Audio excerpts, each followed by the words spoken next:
The Paul Wells Show is made possible by McGill University's Max Bell School of Public Policy, where I'm a senior fellow.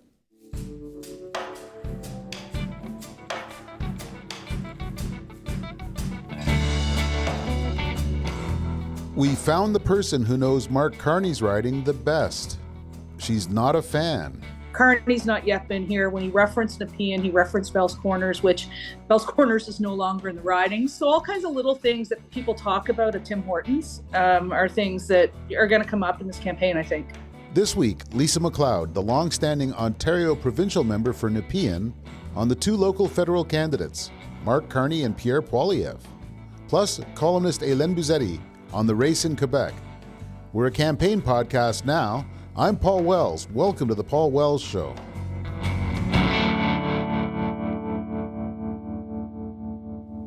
One thing I like about this podcast is that it usually maintains a little distance from the headlines. And we'll get back to that after this amazing federal election campaign is over.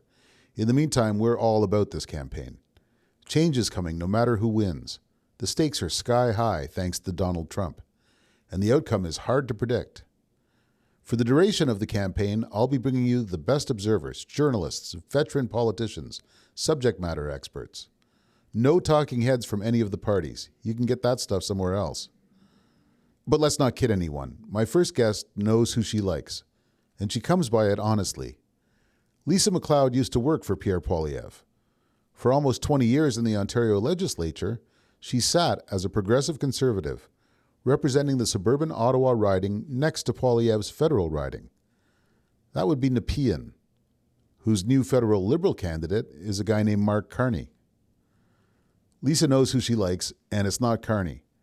But she also knows the region well, and I was glad to get her perspective on the issues at play there.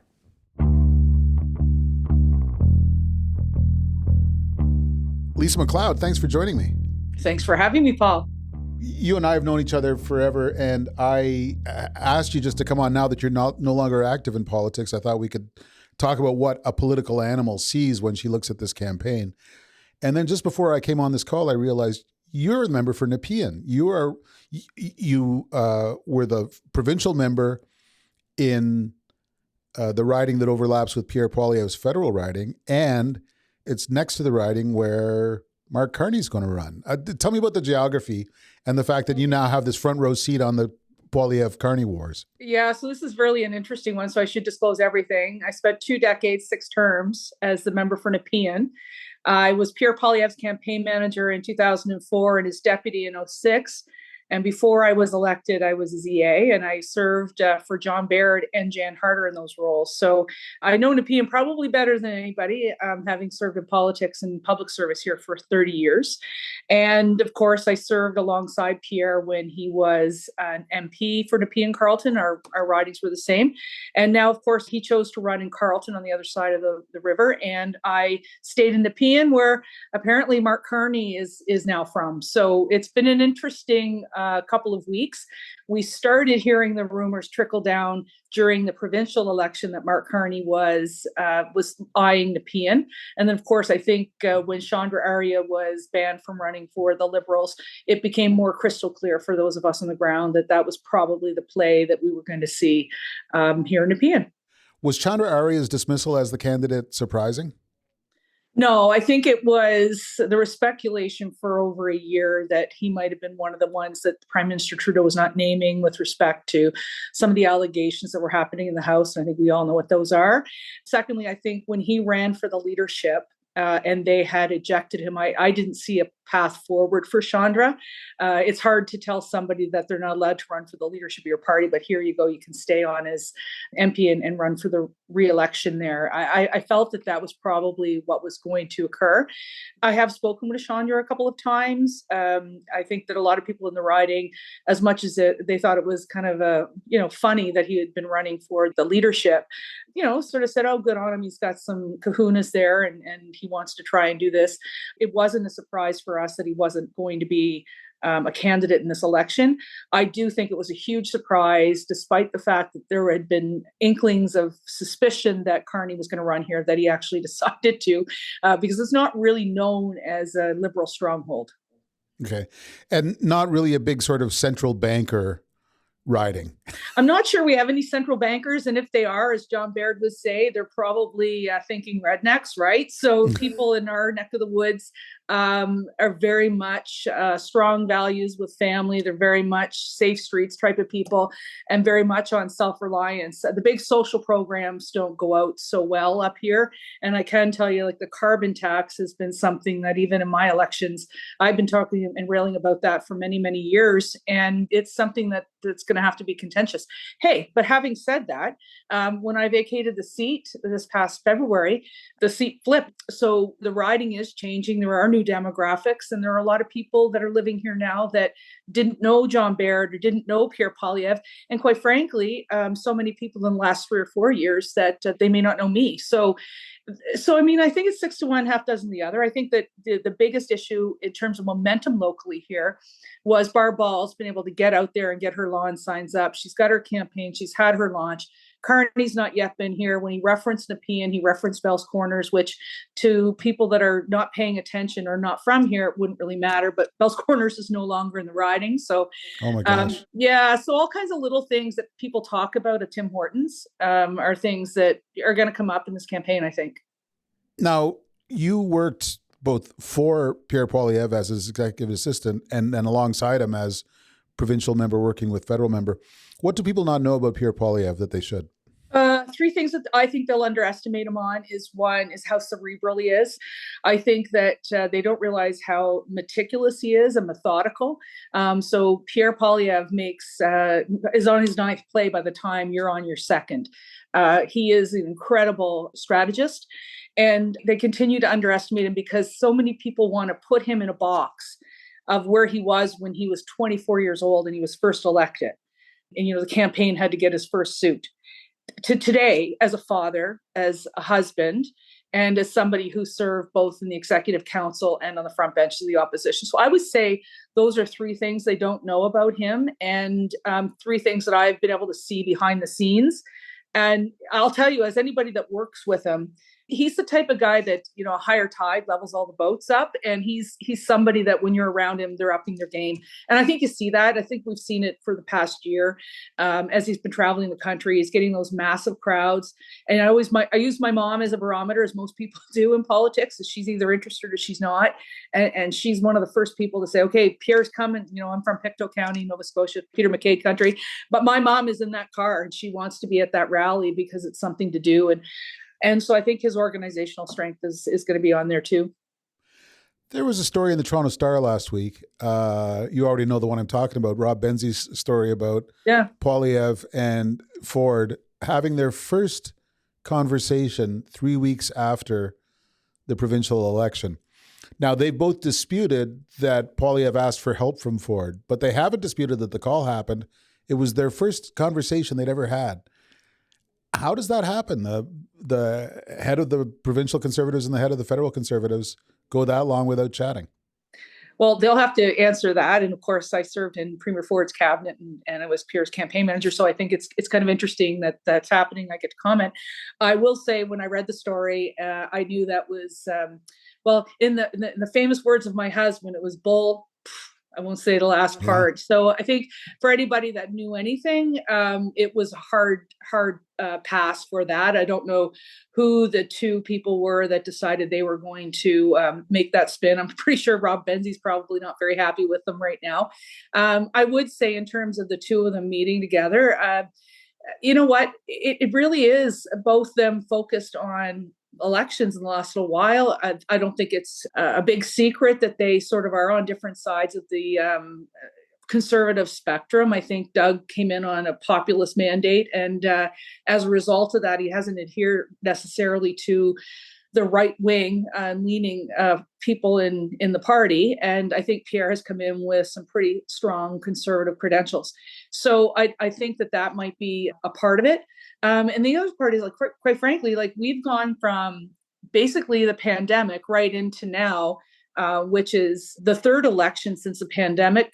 This will be the 2nd federal election, and we've gone through, I guess, two provincial elections too. So that's 4. So it keeps them busy, and I think a lot of stuff is back channel. But in terms of this being Pierre Poilievre asking Doug Ford for help and Doug Ford saying no. I didn't believe it the second I read it, and I'll never believe that. Just knowing the two men the way I do, I just don't think that would happen.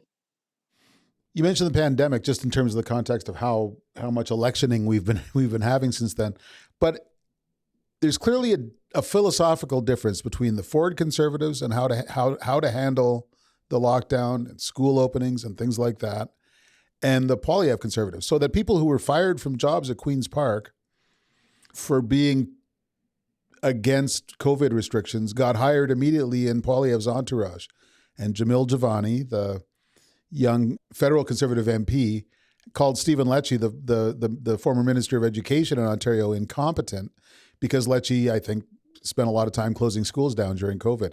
It seems to me there's some unresolved debates over crisis management between the two camps. That's possible. I also think that there's a lot of unresolved debate and discussion in the entire country.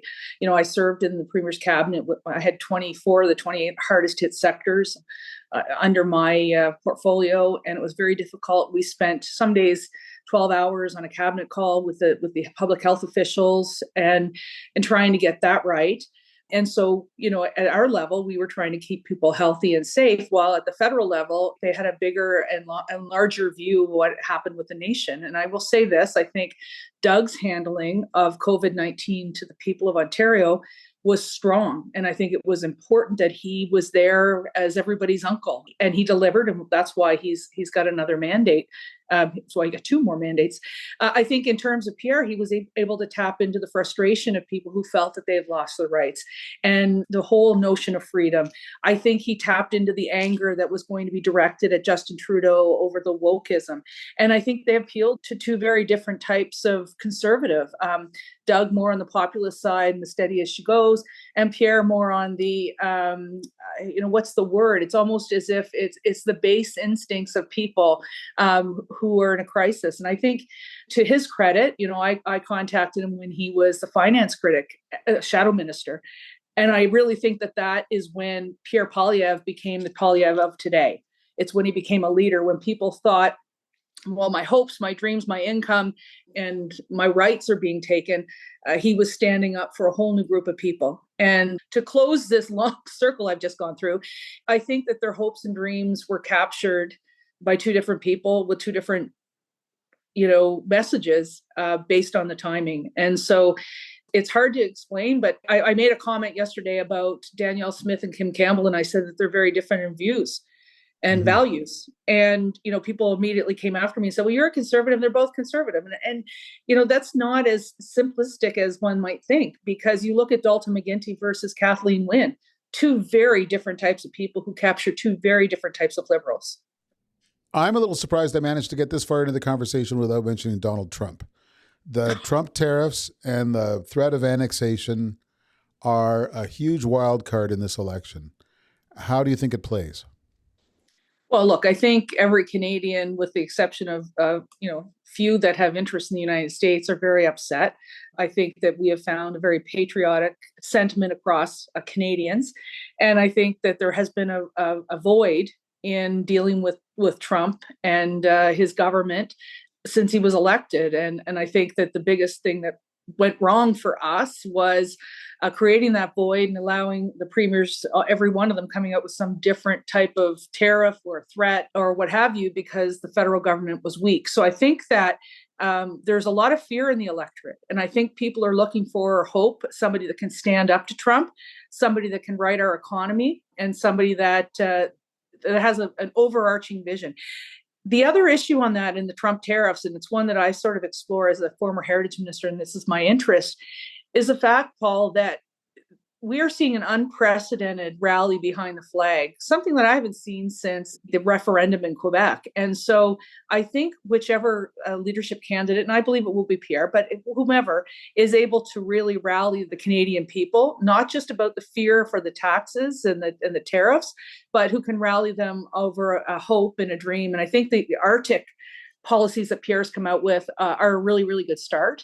But we're going to have to see people that can rally us and what it means to be a Canadian and what Canada means to the rest of the world. The platitudes of Trudeau served people for, a short period of time, but it's not what's going to get us through this next very difficult stage. Since Chrystia Freeland left cabinet, polls have swung something like 20 points from the Conservatives to the Liberals. Conservatives are still a nose ahead in most of the polls I've seen, but it's neck and neck. That's got to be unnerving. Yeah, I mean, I've been through these elections many, many times, and usually there's always one party that polls artificially high, and I think that was the Conservatives for a good period of time. Mm-hmm. That said, I still believe that we are ahead. I think that the Liberals getting rid of Trudeau really helped heal their own party. Will that be enough for them? I don't think so. I think at the end of the day, I talked about how methodical Pierre was. You're looking at a guy that has a ground game like nobody else. And so I think the polls, well, as Stephen Baker would say, are for dogs. I think it's going to come down to the ground vote and the efficiency of that vote. And I think that gives the Conservatives a clear edge. That said, I guess we're 2 days into this. So we still have about 34 days left to go. And anything can happen, of course, in an election. I've seen that myself. I mean, I ran in the famous 2007 election with John Tory when John Tory took a seat similar to what Mark Carney is doing and lost a seat, and we lost the election. And, anything can happen. We were ahead in the polls then. So, I don't know where it takes us, but I don't put too much stock in the polls. I mean, every maybe week or two, I'll look at them during an election, but otherwise it's all about the ground game. And the other problem is, and I'll say this because of a place like Nepean, there are so many people that don't speak English. It's not their mother tongue. They get a phone call, they hang up. I'm not sure how representative some of them are. And no disrespect to pollsters, of course. Yeah. They do a great job, and I've used them many times in my life. I'm just simply pointing out there have been a lot of changes in our society and in the way we conduct, campaigning. All right, let's leave her there. I am really grateful that you took the time to talk to us, and we might get a chance to talk again as the campaign proceeds. Yes, we'll bring you out to Nepean, and we'll hopefully have a candidate there for the Liberals. All right, thanks, Lisa MacLeod. We'll talk to you soon.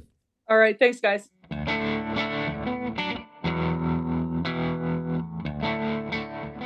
Coming up, columnist Hélène Buzzetti on the race in Quebec.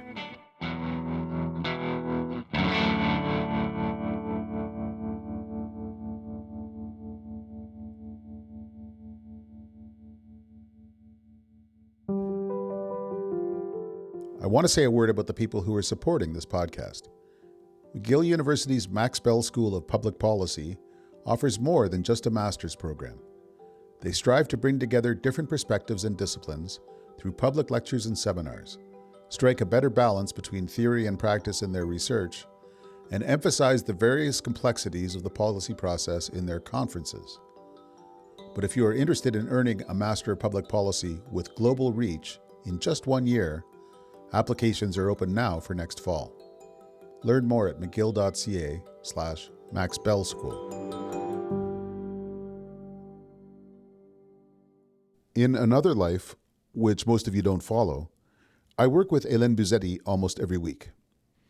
She's one of Quebec's best political journalists. She's tough in a scrum. All the politicians are afraid of her. And on Thursdays, Hélène and I are 2/3 of the weekly journalist panel on Radio Canada's nightly French language television news. She talked to me about the Conservatives' surprising strength in Quebec, despite a strong performance by Carney. His French is terrible. Quebecers don't seem to mind.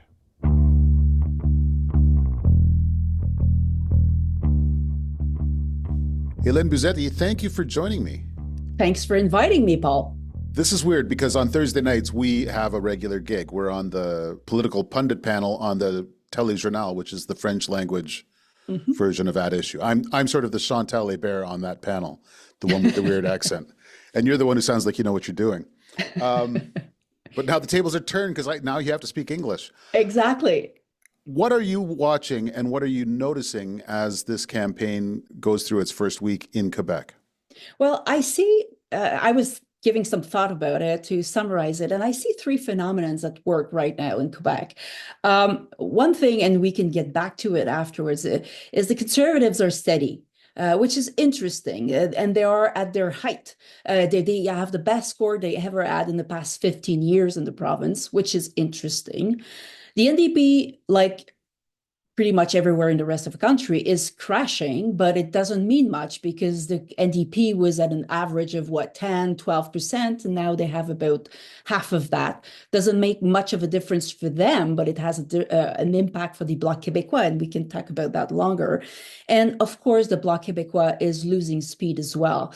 So if you look at the overall picture, you have to keep in mind that at the height of Justin Trudeau's unpopularity, the Liberals were holding their ground a little bit more in Quebec than in the rest of the country. When in the rest of Canada, they were at the very low 20s. They were in somehow the high 20s in Quebec. So their rebound is less spectacular in the province, but still it's very real. It feels like, I mean, you're supposed to be the analyst, but it feels like they have finally found a place to put this lingering dissatisfaction with Poilievre as the Conservative leader. I mean, I've been surprised when I do commentary on the Quebec side that people are just not having Poilievre. And yet Trudeau's government was unpopular. Trudeau's government was not seen as sort of solid. And now Carney becomes the receptacle for this, this we're sure not voting for Poilievre spirit, right? You know? But it's interesting because in Quebec, you're right. People do not like Poilievre, but Conservatives, they like him a lot. And that's why I insist on this support they're having from the past, maybe past year, maybe they've been in the 21, 22, 23, even 24% of support range in Quebec, which is really high.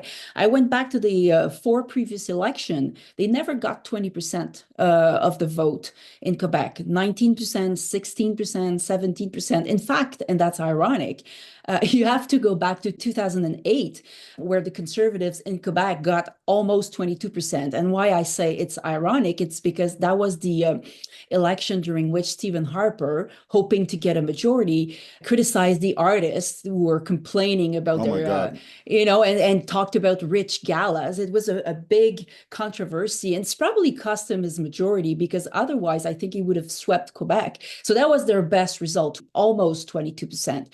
So right now, all the polls, they keep saying that in Quebec, there are 23, 24%. So it tells me that there are a lot of people who really dislike Pierre Poilievre, but those who like him, they like him a lot and they don't change their mind. And the consequence of that is that maybe the Conservatives will actually pick up some seats in the province. I see 2 seats in the eastern part of Quebec City, what we called Beauport in the past, places where Sylvie Boucher got elected in 2006.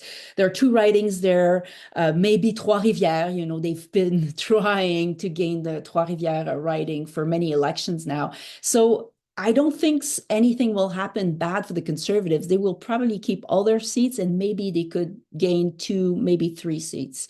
So it's really interesting. And also, I suspect, although I have no proof of that some of the support the Bloc Québécois is losing might be actually going to Pierre Poilievre, because there are a lot of people in Quebec who park their vote with the Bloc Québécois. They're not necessarily separatists. They just don't like the 2 main contenders. And when you go outside big cities, in the région ressources, where you have mines, forest, and all that, you have a lot of conservative-minded people. So I suspect that in an election where we're being told it's a choice between 2 persons who can actually be prime minister, that some people might make the Poilievre choice. So, I mean, yeah, right. I mean, outside of Montreal and Quebec City, there's a lot of Quebec that is sort of boots, not suits territory. Yep. And he's talking to those people. Oh, of course. And I'm struck by the how could I say, the manly campaign that Mr. Poilievre is running. He's visiting plants, factories, metal shops, and all the people you see behind him, they're men, most of them, with hard hat, boots on. That's the people he's talking to. And of course, we understand because of the tariffs that's the kind of industry that's going to be hit by that. And that might strike a chord in those régions ressources where you have a lot of people earning a living in those areas as well. So into this comes Mark Carney, who is as familiar to Quebecers as I am to South Koreans. He's he's not on sort of native ground here. He didn't, unusually for a federal Liberal, he didn't even go to McGill. How's he doing on his sort of first introduction to Quebecers? Well, it's been difficult. I've been really critical of Mark Carney because of that absence of connection with Quebec. He did a piece during the leadership race where he was, being followed by a Radio-Canada reporter, and he wanted to, sound like he knows a little bit about Quebec culture, and he talked about "Bye Bye Mon Cowboy" song, which is a Mitsu song, which was popular in, I think, 1984. It was truly a 40-year-old song.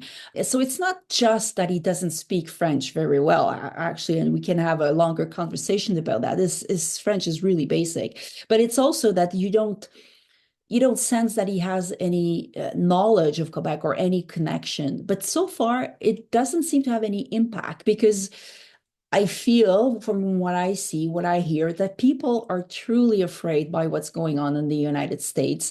And in Quebec, they buy in that idea that they have to choose a prime minister, a steady hand, and all that. And they see Mark Carney as being a good person that fits that definition. So it doesn't seem to have an impact, but we'll see. The campaign is really young.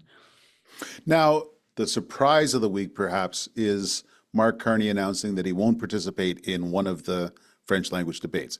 There's a consortium debate on the French side, the way there is on the English side, that's run by a bunch of sort of approved networks. And then the TVA network several years ago went off and decided they launched their own debate, which typically has much better ratings, gets a lot of attention.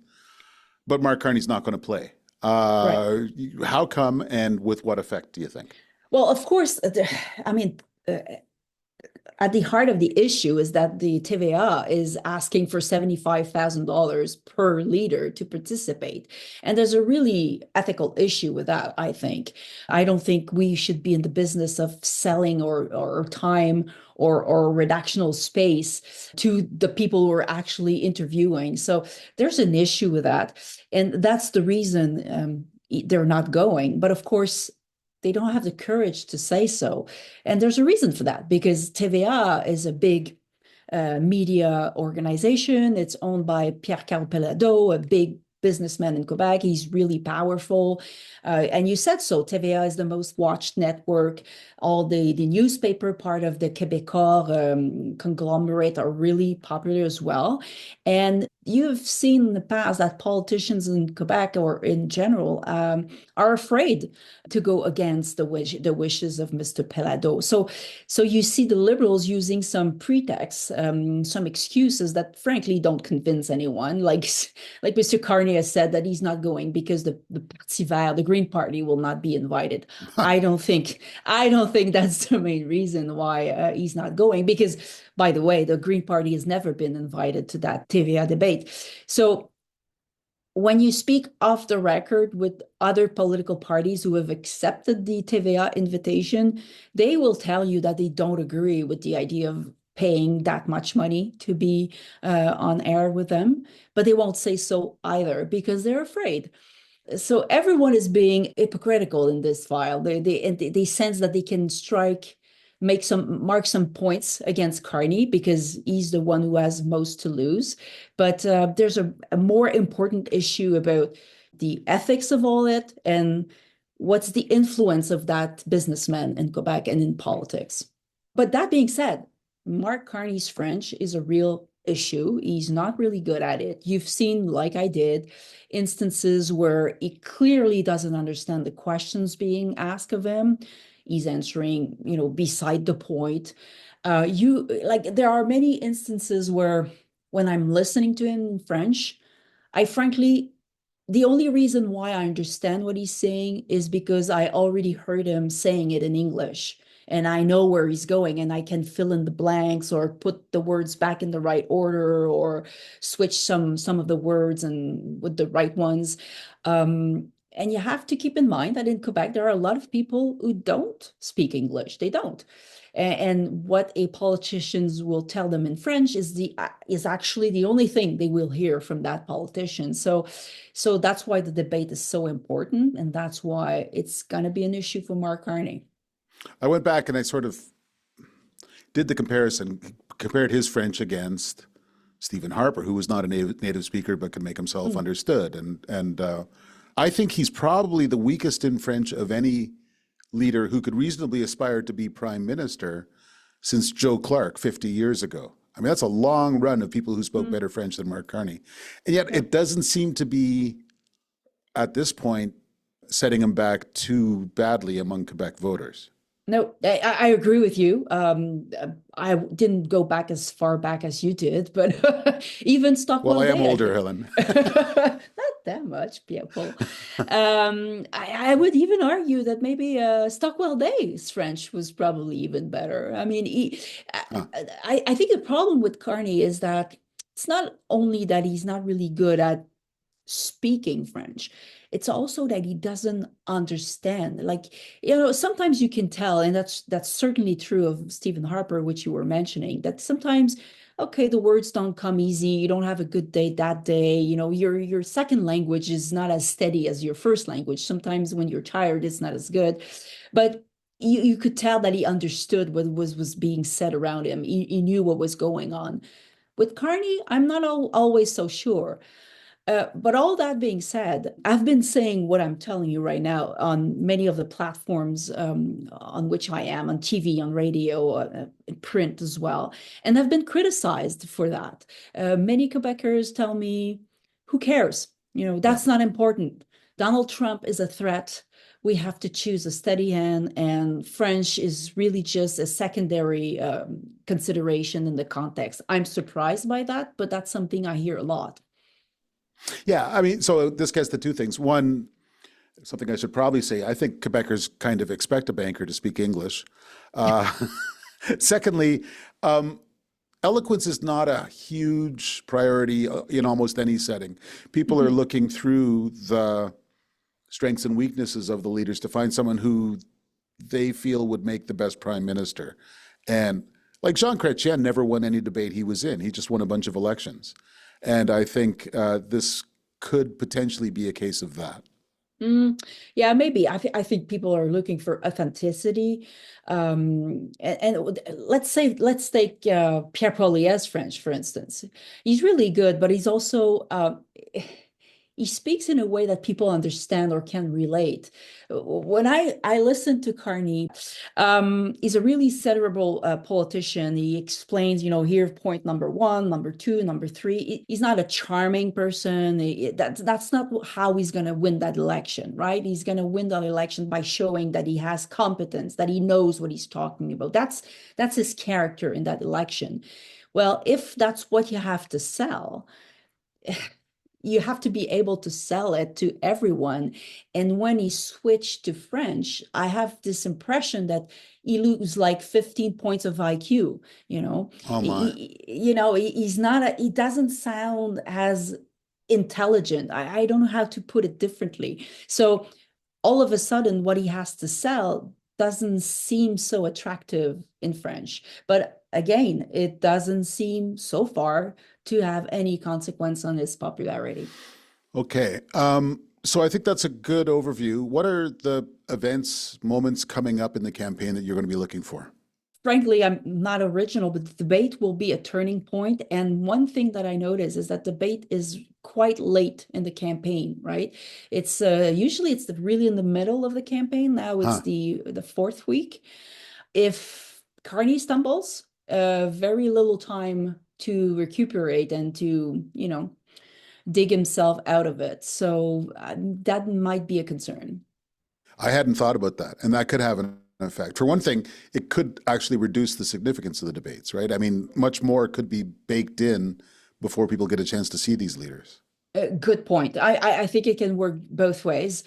Either that, it's baked in and nobody cares anymore, or people don't really listen so far. They will just watch the debate, and if something bad happens for him, then everything could crumble. I mean, one thing that's important in Quebec, the conservative vote is really steady, but the liberal vote is really fragile. It's very volatile. And he has to be concerned about that. Okay. All right. Thanks for all of that, Hélène Buzzetti, and I suspect we'll check in later in the campaign. Okay, my pleasure. Thanks.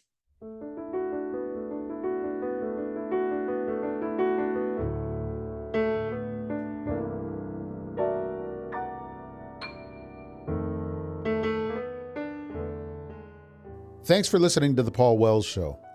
The Paul Wells Show is produced by Antica and supported by McGill University's Max Bell School of Public Policy. My producer is Kevin Sexton. Our executive producer is Stuart Cox. Laura Reguer is Antica's head of audio. If you subscribe to my Substack, you can get bonus content for this show, as well as access to my newsletter. You can do that at paulwells.substack.com. If you're enjoying this show, give us a good rating on your podcast app. It helps spread the word. We'll be back next Wednesday.